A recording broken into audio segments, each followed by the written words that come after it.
Oi, eu sou do grupo do Lucas e do Carlos. A gente vai falar sobre o cenário atual, os avanços, os retrocessos e as novas qualificações. Eu vou falar primeiro sobre a Revolução 4.0 e vou falar um pouco sobre. Vou dar um breve resumo sobre o que é. O trabalho na Revolução 4.0 passou para grandes transformações, impulsionado pela tecnologia digital e pela automação da inteligência artificial. As fronteiras entre países se tornaram fluidas e o mercado de trabalho ficou mais competitivo e interconectado. Isso quer dizer o quê? Que a partir da era da comunicação, da IA, ficou mais fácil a comunicação e com isso o trabalho e os meios de comunicação ficaram mais rápidos e a IA está ajudando isso, auxiliando nesse trâmite aí. E as profissões adicionais estão desaparecendo, enquanto novas ocupações surgem na área da tecnologia e inovações de dados. Fala basicamente que os cargos comuns estão sendo tomados pela vaga da IA, como um exemplo que é o cobrador de ônibus, que não existe mais atualmente, que foi trocado e é digital agora, né? Aí as profissões do campo, como piloto de máquina, pulverizador, que agora é com drone, tudo a IA está sendo envolvida para facilitar o manejo e ser mais em conta. O trabalho remoto e as plataformas digitais também ganharam destaque, oferecendo flexibilidade e muitas vezes muito menos estabilidade. Isso quer dizer que está ganhando força com o tempo o trabalho feito remoto com a IA. Faz com que as pontes sejam certeiras e com que seja mais barato e vantajoso para a pessoa que faz e mais rápido para adquirir o lucro, as coisas que você visa aí. Essa nova realidade exige qualificação constante, adaptação rápida e desenvolvimento das habilidades digitais e socioemocionais. Ao mesmo tempo, aumenta o desafio, reduzir desigualdades e garantir condições justas de trabalho nesse cenário global. Isso quer dizer basicamente que o quê? Que ao mesmo tempo que a IA ela ajuda, ela também trabalha muito no contexto atual da sociedade. Porque ao mesmo tempo que ela vai facilitar o lado de um, ela vai dificultar muito de outro das pessoas que tinham aqueles cargos antigamente. Com isso, a sociedade vai ficar desestabilizada e vai ter uma queda aí na taxa de emprego aí dessa população. Você pode ver nas grandes lavouras, na agricultura familiar nem tanto, mas nas grandes lavouras aí lá de Mato Grosso, daquela região, não existe mais pessoas de trabalho braçal nem nada do tipo. É tudo maquinado e a própria família toma conta, já que é só você entrar no trator e tomar conta. Isso gera uma certa desigualdade, né? De ter tanto acúmulo na mão dos outros e as pessoas não têm o que fazer por causa da tecnologia. E a tecnologia está varrendo o trabalho de certas pessoas. Agora eu vou falar sobre o segundo slide, que são as tecnologias-chave, a IA, a automação e a transformação. Essas tecnologias-chave, elas estão transformando profundamente os processos produtivos das grandes empresas. Elas constituem basicamente que são as máquinas automatizadas, que aumentam a eficiência e reduzem os custos, mas também eles, como eu disse no slide passado, elas modificam o perfil das profissões e exigem novas competências dos trabalhadores.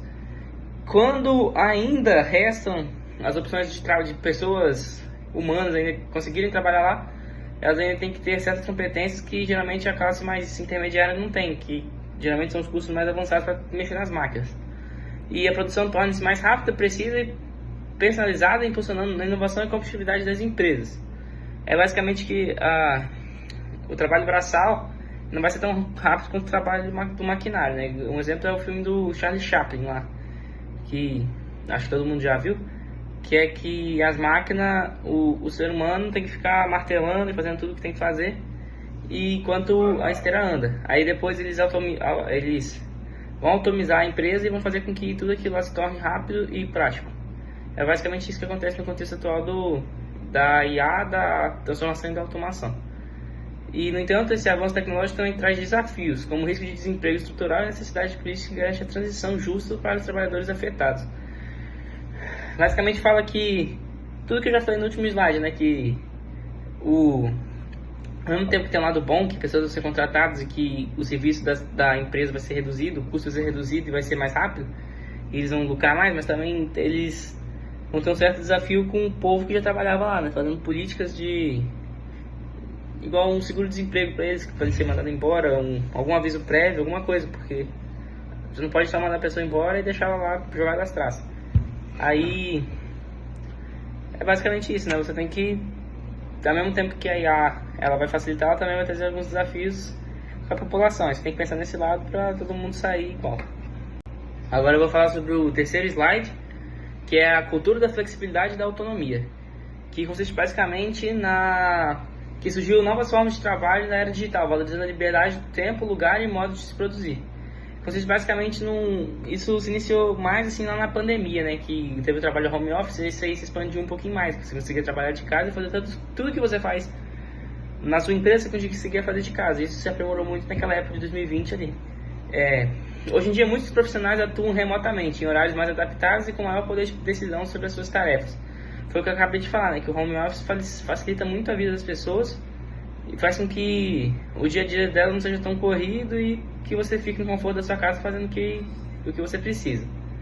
E essas mudanças favorecem a criatividade e o equilíbrio entre a vida pessoal e profissional e o desenvolvimento individual.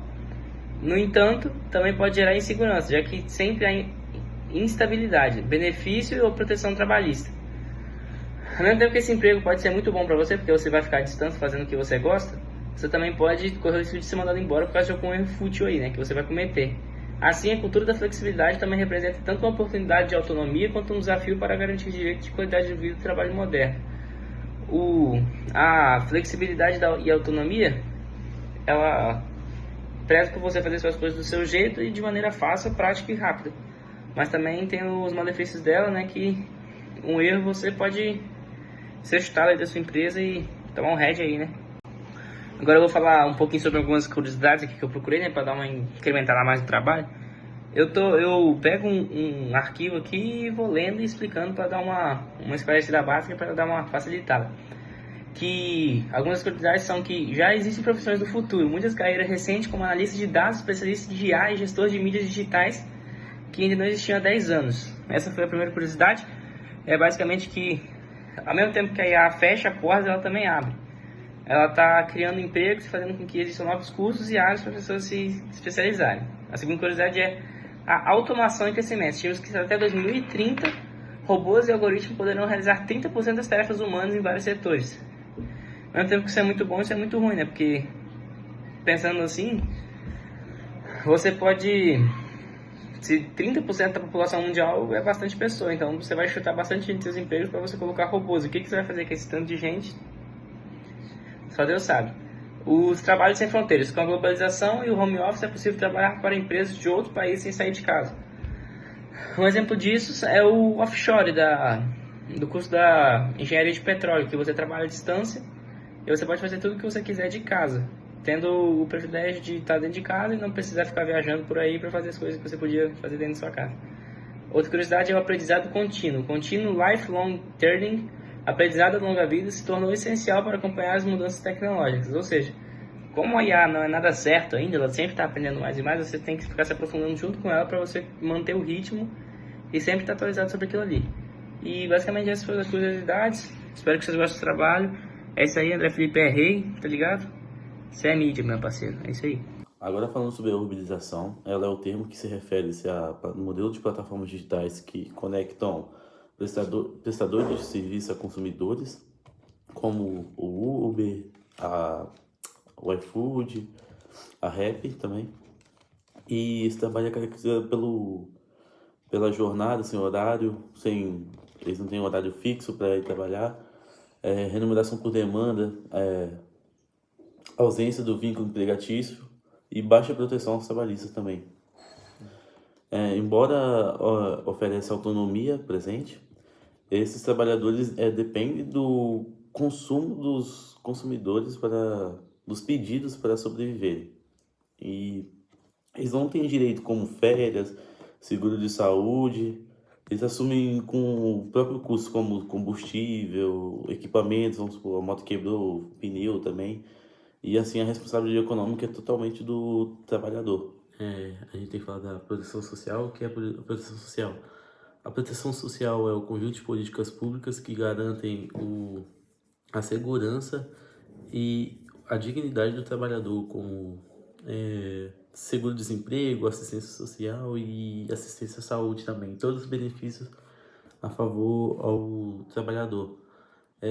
O que deve ter acontecido para acontecer a crise da proteção social? Deve ter aconteceu transformações no mercado de trabalho, como o avanço muito rápido do trabalho informal com a tecnologia e mudanças demográficas, como o envelhecimento populacional pressionou os sistemas, quando tem mais pessoas trabalhando, menos pessoas trabalhando, recebendo menos benefício e mais aposentados recebendo os benefícios no lugar. Como consequência, teve o crescimento da insegurança social e econômica e também o aumento da pobreza e principalmente da desigualdade social. Alguns caminhos possíveis para solucionar esse problema são criar políticas públicas, como o trabalhador ter renda básica e seguridade também do seu serviço. E também uma das formas de solucionar é investir em qualificação, preparando os trabalhadores para as novas demandas tecnológicas e sustentáveis. Desigualdade e polarização do mercado de trabalho.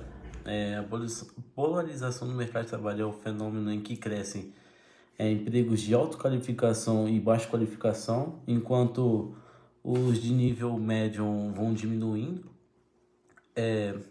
Causas vai ser a automação, a digitalização, a globalização e mudanças na forma de produção.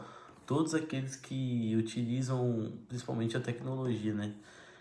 Alguns dos empregos de alta qualificação vão ser envolvendo a tecnologia, finanças e inovações. Empregos de baixa qualificação vai ser serviços de logísticas, plataformas digitais com baixos salários e pouca estabilidade também econômica. Consequência principal vai ser o aumento da desigualdade de renda e redução da classe média. Os grupos mais afetados vão ser os trabalhadores com baixa escolaridade e também jovens e pessoas negras que sofrem desigualdade social. Os impactos sociais vão ser o crescimento da informalidade e da precarização, concentração de riqueza em setores tecnológicos e financeiros também, vai ter a concentração, o aumento das desigualdades sociais e regionais. Além disso, profissionais com maiores qualidades, é claro que vai ter acesso à tecnologia, ter mais oportunidade de ascensão. A concentração de riqueza vai ser em setores de ponta, como a tecnologia e a finança, daqui para frente, que vai aumentar o desequilíbrio econômico e social. Agora eu vou falar um pouquinho de algumas alternativas ou soluções que podem ajudar a reduzir a desigualdade e a polarização do mercado de trabalho. Vai ser a promoção da equidade de gênero e raça em todos os níveis ocupacionais, reforço das políticas de proteção social e combate à informalidade e a valorização do trabalho humano frente à automação, especialmente em setores de cuidado e educação e criatividade. Sobre a nova profissional, você tem a máquina assumindo multitarefas repetitivas. Aí o valor humano vai ser focado em outras coisas, que são as novas qualificações. O mercado de trabalho valoriza o que a inteligência artificial não consegue replicar facilmente. Estão falando de pensamento crítico, criatividade e, acima de tudo, resolução de problemas complexos. Além das novas competências, o sucesso depende das soft skills. Em um ambiente globalizado e híbrido, é crucial ter liderança, colaboração e inteligência emocional para lidar com os estresses, com os novos jeitos de ter que trabalhar e lidar com equipes diversas e mudanças constantes. O profissional do futuro, antes de tudo, é bem comunicador e resolvedor de problemas, assim como hoje em dia, só que vai ter que ser mais ainda com problemas mais complexos, que são trabalhar coordenação humana, inteligência artificial, possivelmente futuro máquinas mais complexas.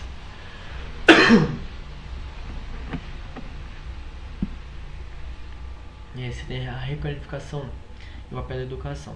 Tudo isso nos leva à necessidade de requalificação contínua, que seria isso, estudar sempre, se adapta a tudo.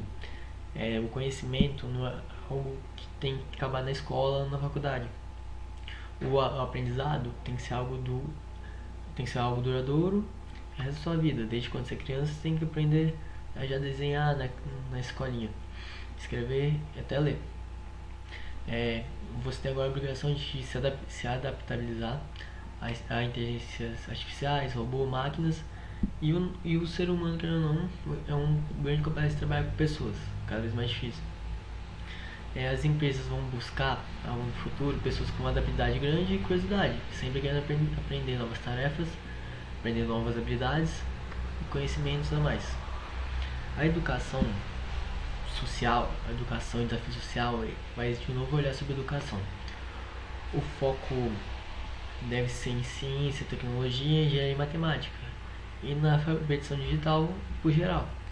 Mas o desafio é grande, é garantir que todas as pessoas tenham isso de forma igual, porque se apenas uma parcela da população tiver, vai ser uma grande desigualdade, mas que já é, e só aqueles poucos saberem tudo sobre o novo trabalho, o novo forma de trabalhar, a desigualdade no mercado vai ser algo mais profundo e alimentar a precarização de que discutiu anteriormente.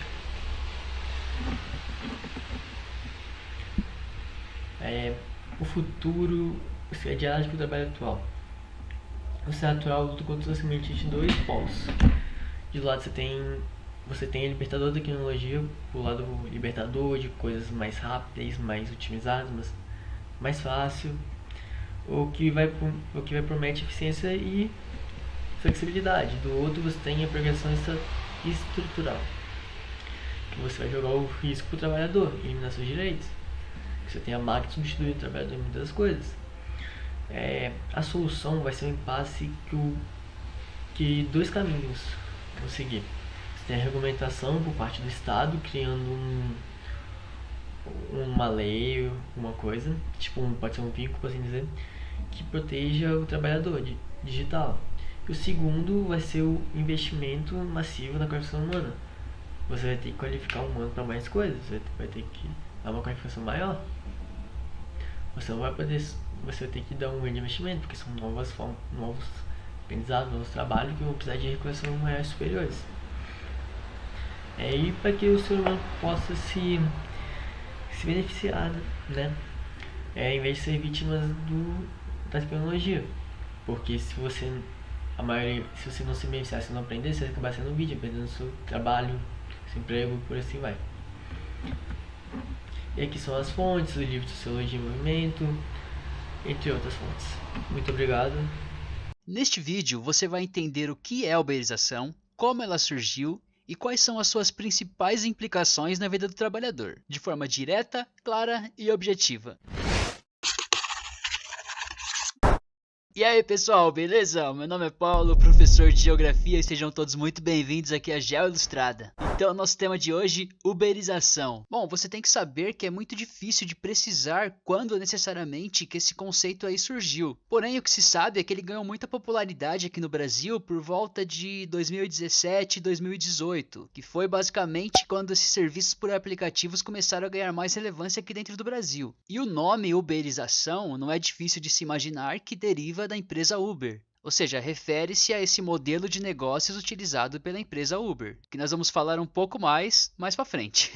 Por ora, o que você tem que saber é que a uberização do trabalho não se restringe à atuação da empresa Uber, nem tampouco se iniciam com a atuação das empresas digitais. Ela se refere então a uma série de modificações e transformações no universo do trabalho. Porém, é inegável que a empresa Uber popularizou e deu mais visibilidade para esse fenômeno. Mas afinal de contas, o que vem a ser a uberização? Bom, a uberização nada mais é do que uma estratégia de organização e gestão do trabalho assalariado que se estrutura em 3 pilares principais. Vamos lá entender então quais são esses 3 pilares. O primeiro deles é o uso das tecnologias digitais, sendo que os principais são, com certeza, o uso de aplicativos e de smartphones. O segundo pilar seria a negação das relações formais de trabalho. Mas o que isso aí quer dizer? Bom, basicamente, isso significa que dentro da uberização há o desaparecimento de vínculos empregatícios. A empresa não é reconhecida como empregadora